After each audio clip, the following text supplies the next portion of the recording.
Hey there, history fans! Welcome back to another thrilling episode where we unravel the past to understand our present. Today we're diving headfirst into one of the biggest, messiest, and most important events in human history, the French Revolution. This was a time when the streets of Paris were filled with the cries of people demanding change, and the air was thick with the spirit of rebellion. Now, I know what you're thinking. Revolution? France? Sounds kinda French. But hold on, because this story is packed with drama, intrigue, and a fight for fundamental human rights that resonates even today. And you'd be right. But trust me, this isn't just some fancy European drama. It's a tale of ordinary people rising up against an oppressive regime, a story of courage, sacrifice, and the relentless pursuit of justice. This is about big ideas like liberty, equality, and fraternity, which, by the way, sounds way cooler in French. These were not just words.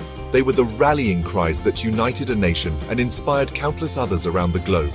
See, for centuries, France was ruled by kings and queens who lived lavish lifestyles, while the majority of the population struggled to survive. The opulence of the royal court was in stark contrast to the harsh realities faced by the common people. We're talking about peasants, artisans, and even wealthy merchants who had zero say in how their country was run. These were the people who toiled day and night, yet had no voice in the governance of their own land. They paid sky-high taxes, had basically no rights, and were pretty darn tired of it. The burden of taxation was crushing, and the lack of representation only fueled their growing discontent. Then, in 1789, things reached a boiling point. The storming of the Bastille became a symbol of the people's uprising, marking the beginning of a revolution that would shake the foundations of France.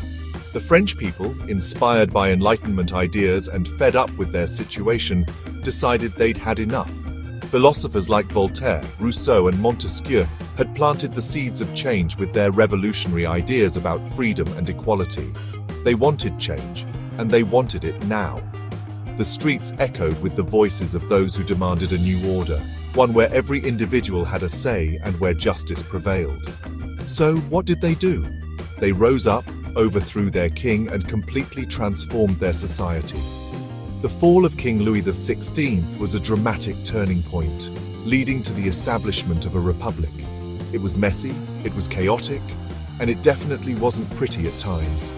The revolution saw its fair share of bloodshed and turmoil, but it was a necessary upheaval to break free from centuries of oppression. But it also forever changed the course of history, and its impact is still felt around the world today.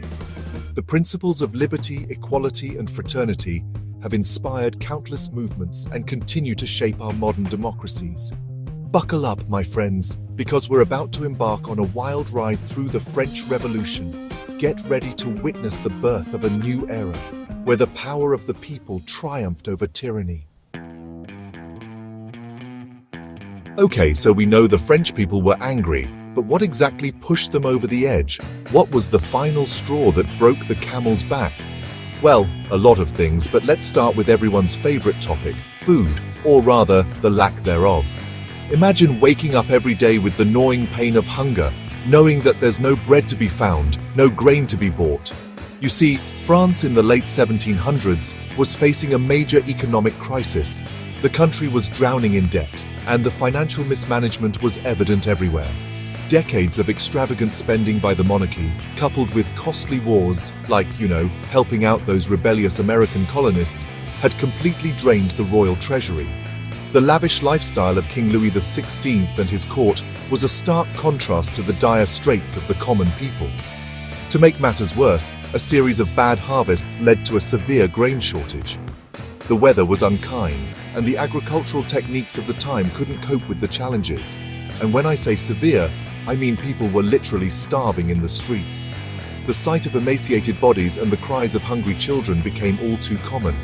Remember Marie Antoinette and the whole "let them eat cake" thing? Although it's debated whether she actually said it, the phrase captured the essence of how disconnected the monarchy was from the plight of the people. Yeah, that pretty much sums up how out of touch the monarchy was with the struggles of everyday people. The opulence of the royal court was a bitter pill for the starving masses to swallow. But it wasn't just the poor who were feeling the pinch. The economic crisis was so widespread that even the wealthy merchants and intellectuals were affected. The rising cost of living was hitting everyone, including the wealthy merchants and intellectuals who were increasingly frustrated with the king's inability to fix the economy. Prices for basic goods were skyrocketing, and the standard of living was plummeting.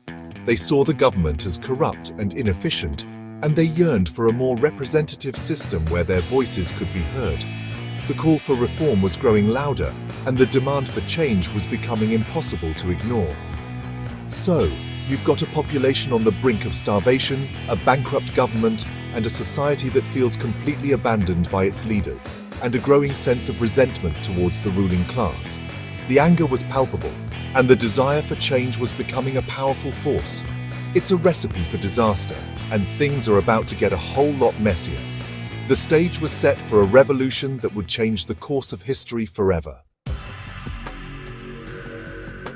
Now, you might think that faced with a full-blown national crisis, the French monarchy would have, tried to fix things. The country was in turmoil, the people were starving, and the economy was in shambles. Any sensible leader would have taken immediate and decisive action to address these issues. But you'd be wrong.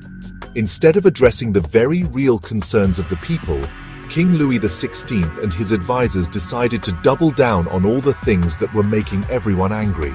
They seemed completely out of touch with the struggles of the common folk, living in their opulent palaces while the masses suffered.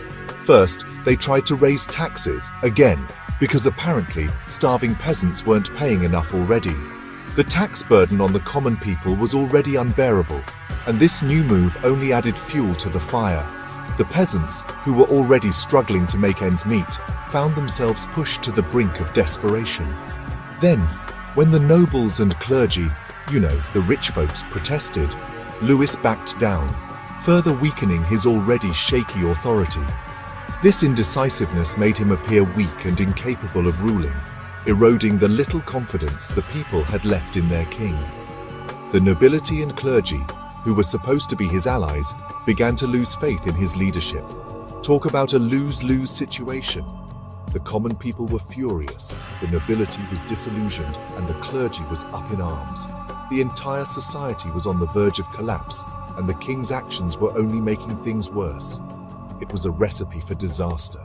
To add insult to injury, Louis also decided this was the perfect time to call a meeting of the Estates General, a legislative body that hadn't met in over 175 years.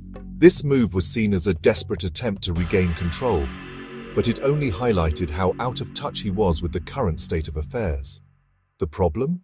The Estates General was ridiculously unfair. It was an outdated institution that did not reflect the realities of 18th century France. The system was designed to favor the privileged classes, leaving the common people with little to no representation. It was divided into 3 estates: the clergy, the nobility, and everyone else, which, by the way, made up like 98% of the population. This meant that the vast majority of the population had virtually no say in the decisions that affected their lives. The common people were essentially voiceless in a system that was supposed to represent them. Guess which estate had all the power? The first 2 estates, the clergy and the nobility, held all the cards. They could outvote the third estate on any issue, ensuring that their interests were always protected.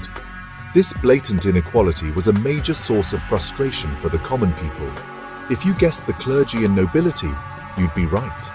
These privileged classes had a stranglehold on power, and they were not about to let it go. They were determined to maintain their status and privileges, even if it meant ignoring the needs and suffering of the majority. The third estate, despite representing the vast majority of the population, had virtually no say in how the country was run. They were tired of being ignored and marginalized. The frustration and anger among the common people were reaching a boiling point, and they were about to get real tired of it. The common people were no longer willing to accept their fate quietly. They were ready to take matters into their own hands and demand the change they so desperately needed. So, with the country on the verge of collapse, and the king seemingly more interested in playing fancy dress-up than governing, the stage was set for a revolution. The people's patience had run out, and they were ready to rise up against the oppressive system that had failed them for so long. And trust me, it was about to be a doozy. The French Revolution would go down in history as one of the most significant and tumultuous events, forever changing the course of the nation and the world.